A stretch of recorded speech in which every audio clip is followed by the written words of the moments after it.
حبايب قلبي، يا رب تكونوا بخير. يلا بقى النهارده معانا فيديو جامد جدا. هنعرف ازاي ندمس الفول وبطريقه سهله جدا. بصوا، هننقع الفول ده من بالليل، هيدينا زي ما انتم شايفين الكميه تتضاعف معانا والحبايه تكبر وتبقى ايه زي ما انتم شايفين. اللهم بارك. جبت كده ميه، مش لازم ميه سخنه طالما انت نقع الفول، وارفعيه على النار. والمكون ده بقى هيوديلك الفول في حته تانية خالص، اللي هي ايه يا شهرزاد؟ اللي هي القوطه.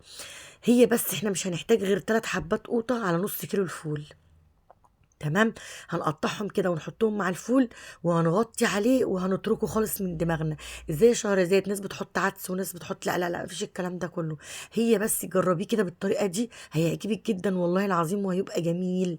وهتلاقيه كده الحباية كده مستوية وجوسي كده في ايدك، وزي الزبدة.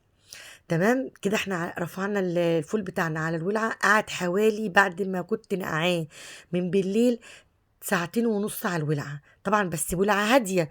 ما تعليش على الولعة خالص عشان مش تحس ان ايه اللي الحباية اتفتلت كده في ايدك، وما تكونش زي الزبدة كده. لا، لازم تهدي عليه النار وهو بيستوي.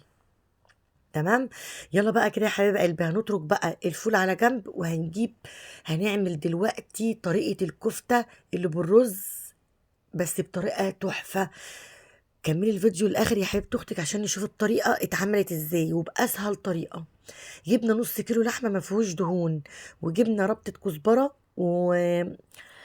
وعود بقدونس كمان مع، او 3 عيدان بقدونس. تمام.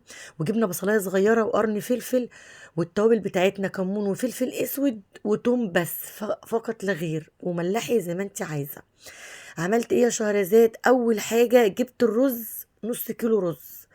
طبعا انا كنت غسلاه من بالليل ومنشفاه. تمام. نشفته وفرمته زي ما انتم شايفين، نعمته خالص. وجبت بعد كده فرمت الرز، حطيته في الطبق زي ما انتم شايفين.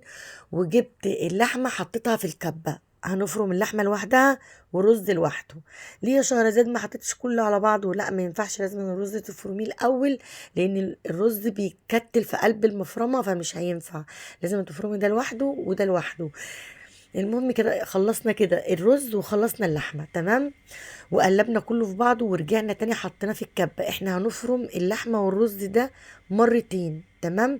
يعني على مرتين، وهنفرمهم برضو مرتين. ما تتوهش مني، كملي الفيديو بس بالراحة كده وانت هتشوفي. كده دي اول فرمة للحمة والرز. حطينا نص الكمية، نص الكمية اللي هي ايه، نص التوم ونص فلفل اسود ونص الكمون ونص الرز باللحمة، لان هنرجع تاني نفرم فرمة كمان عشان كان كتير على الكبة. تمام. كده دي الفرمه الاولانيه. حبايب قلبي، بالله عليكم استحلفتكم بالله اوعوا تنسوا اللايك والسبسكرايب والشير لاختكم شهرزاد. والله يا حبايبي انا بتعب في الفيديوهات دي، وتقديركم ليا اللي هو اللي ترفعوا لي الفيديو بالله عليكم. حبايب قلبي حطوني في قلبكم، حطوني في قلبكم يا حبايب اختكم.